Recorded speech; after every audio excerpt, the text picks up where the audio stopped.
What's up, Hobby Maniacs? Rob Bear here today with a look at the new White Dwarf. This is issue 102, dated 9th January 2016. And of course, everybody's favorite little people next to the squats for the Games Workshop are coming back.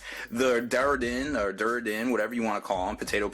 I call them Dwarfs because, 30 years, 35 plus years is calling them Dwarfs. I'm just going to call them Dwarfs for now till we're entrenched with the new name. But these guys look great. They look like the very good looking kits on super big bases there. I would assume those are the new 32mm bases, and there's like 4 different kits coming out. It's like crazy time right now. Now obviously I want to see more 40k stuff, no offense to any of the Age of Sigmarites or the fantasy fans out there, but if something's gonna come out that isn't Warhammer 40k, I'm okay with the Dwarfs because these guys are just cool looking, or of course Chaos. I'd be totally okay with some Chaos too. But I think they're great looking models. This issue is a refreshing departure from the last 2 filler issues that came out over the holiday. We got some hobby content, we got some rules in here, so it's definitely worth the $4 price tag picking this thing up from your local game store or Games Workshop in general. But before we get to all of the issue here and take a closer look at things,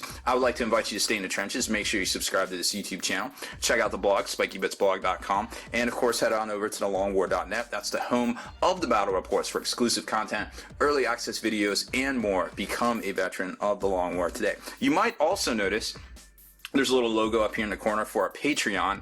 That is basically how you can support what we're doing here in January 2016. We're going ad-free on YouTube, so there's some bonuses to going over there and signing up to pledging your support to our videos on here. Obviously there isn't any ads on this video or any of the videos coming out in January. We're going completely ad-free at a bit of a cost to us. However, we hope that the extra support we're going to be picking up and the shameless bribes we're doing, you can pick up some of the Horus Heresy squads out of the Battle from Calth, the great tactical squads, the Contemptor Dreadnought, the Cataphractii Terminators, and also if you're in the Armada or X-Wing, we'll send you a new release ship that came out here recently as well, once you sign up and get all on board and things like that. So click on the link up there, check it all out. I don't want to waste a lot of time on it because this is basically an ad-free video. So let's take a closer look at the White Dwarf itself. Now this is issue 102. It's been around almost for 2 full years now, 52 plus 52.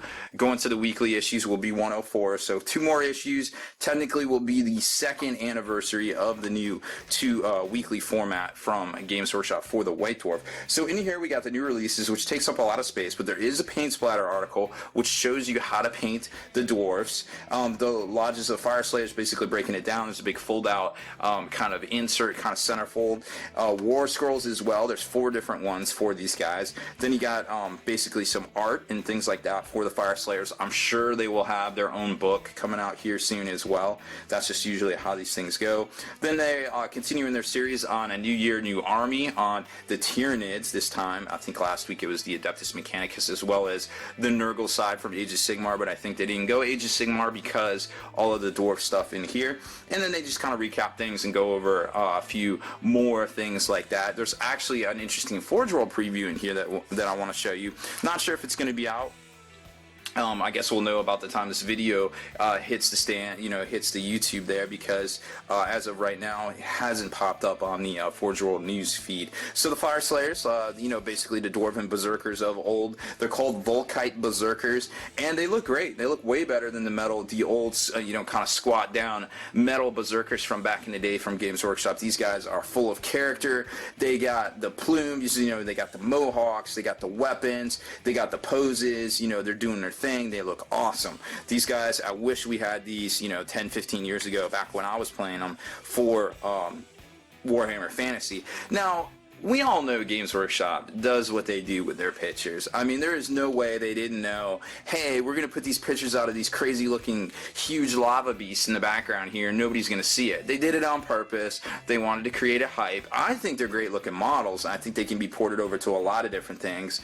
From Lizardmen, obviously, it looks to give the Carnosaur a run for its money and size. You could, make an Orc Squigoth, maybe, something like that. I think they're great looking models. I'm hoping they're not like stupid priced, like $150. I'm hoping they keep them around the Carnosaur price, which is, you know, roughly $75, $85 US here. So I'm really hoping that they do us right on that one, because those guys look really cool. I mean, it looks like there's two different builds, basically. Looks like there's some sort of priest, but we know there isn't any priest for the dwarfs. But it looks like there's kind of a warrior type thing, two different heads here, just kind of glancing at it. So I'm digging them. Obviously, they painted up three different ones, because you got this one that's very similar pose right here, and then you got this one here that's painted in the red. So it looks like they painted up three different ones. So there might be a couple different variants. We're gonna have to wait a while to see those, I imagine. They're saying next week isn't gonna be that beast. It's gonna be another release. So theoretically, we could see a 3-week release for this, because they might actually get their own book as well. The Hearthguard are up, and these guys are very similar to some releases that came out about 2 years ago. I forget what they're called. I think they're called like the Forge Fathers, the Forge Guard. They also had guns. A lot of people use them to actually make squat conversions in 40k. I like these guys because they're kind of a cross between those and the Berserkers themselves. They got these crazy looking pole arms, which basically shoot molten rock at foes, and they also have a close combat ability as well with this blade on the end here, so they kind of repose as, you know, they get too close and they shoot them and then they kind of repose, which is pretty cool. I'm not sure if it would be an effective actual combat kind of thing, but hey, whatever. It's, you know, it's fantasy. It is what it is. Hearthguard Berserkers, these guys go look really cool. So they got that kind of like chain kind of pole arm kind of thing going on there. Not exactly sure what they're all about. There's all, you know, where they fit in with the whole, like, you know, new dwarf lore, but I'm sure once we read all this stuff, you know, it'll greatly become apparent. And then they got the Rune Master, which, you know, kind of goes along with all the dwarf type, you know, runics and charms and things like that. This guy supposedly can spot the Urgold, and he actually has an ability when you're playing Age of Sigmar that he can give he can basically force opponents to say, hey, one of these guys has the Urgold, and then they get to reroll rolls of ones for their armor saves. But the problem is that he can give squads rerolling to hit attacks against any squad that has that particular model in it, that has the Urgold in it. So that's you know, it's kind of like a double-edged sword there. This week as well, and we're about to unbox them as well, is to start collecting the New Year, New Army, new collector boxes that came out. There's a whole bunch of them. Great bundle deals, great savings. We're going to take a closer look at those probably in the next video or the previous video, depending on what order these came out here on the Spiky Bits channel. Something I noticed here, though, and like I said, it hasn't come out on the Forge World feed yet, but it looks like they're going to be dropping the model Masterclass Book 1 that we saw previewed at the Games Workshop 40th birthday party over New Year's weekend, and that looks to be really good because it's going to show how to use all those Forge World airbrush paints that they have. The books are generally pretty good. I bought the last two. They were very good, but they kind of used an amalgam of different non-GW products, I guess, and some eclectic type stuff that I feel like for most major hobbyists was a little too much for them. Like, you know, using buff on gold metallizers and you know, some of these different things that they were kind of using. While it was great, and it is the master class, of course, I feel like having it a little bit more down to earth, using the Forge World airbrush paints as a basis, and then people can take it from there and take it up to that next level if they want. Not every one of us, you know, has the time, the resources, or the money to buy, you know, a crazy Titan and then spend, you know, 60 hours painting it up. For a lot of us, that is what we want from the hobby, and that's our project for the year, and it's great to have that resource. But I feel like on, you know, on the barely tabletop quality side, there's still a lot of folks out there that want to buy the model, they want to paint it, they want it to look good, but they don't necessarily want to take 60 hours on it. You know, obviously feel free to weigh in on the comments how you know, where you're kind of fall on that category there. You know, do you want to spend 60 hours on something? Do you want to spend, you know, 10 hours on it? Do you want it to be just good enough to be on the table? So obviously nobody wants to ruin their Forge World models, but I feel like this one's going to be a little bit more useful than the last two were. The last two were like straight up competition level, and while I appreciated it, I felt like it was a little too much inside baseball for the general population. Like, I learned a lot from it, and I saw a lot of tricks. Have I used any of them? Probably not. Do I, you know, will I use that in the future? Like, if I want to go balls to the wall and stuff, sure. But at the end of the day, there's only, you know, out of 12 steps, you may only be willing to commit to 6 of them. You know what I mean? So it's cool to see that, but I hope it's a little bit more, I guess, watered down, boiled down, or perhaps in, I guess, manageable chunks is kind of what I'm thinking of there, word-wise. Then the paint splatter article is great because we hadn't seen anything like this one before. Painting these great oranges here and shading them in. And orange is such an interesting color because a lot of people use it to paint flame.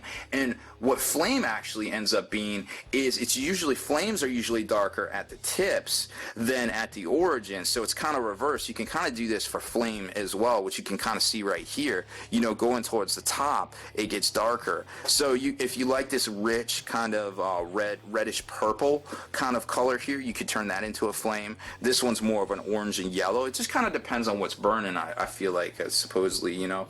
And then you got this great looking dwarf skin. Now, dwarf skin always, you know, is different from elf skin or from human skin. So it's really cool to see them get in there and really kind of pull that off. And then just some sooty cloth.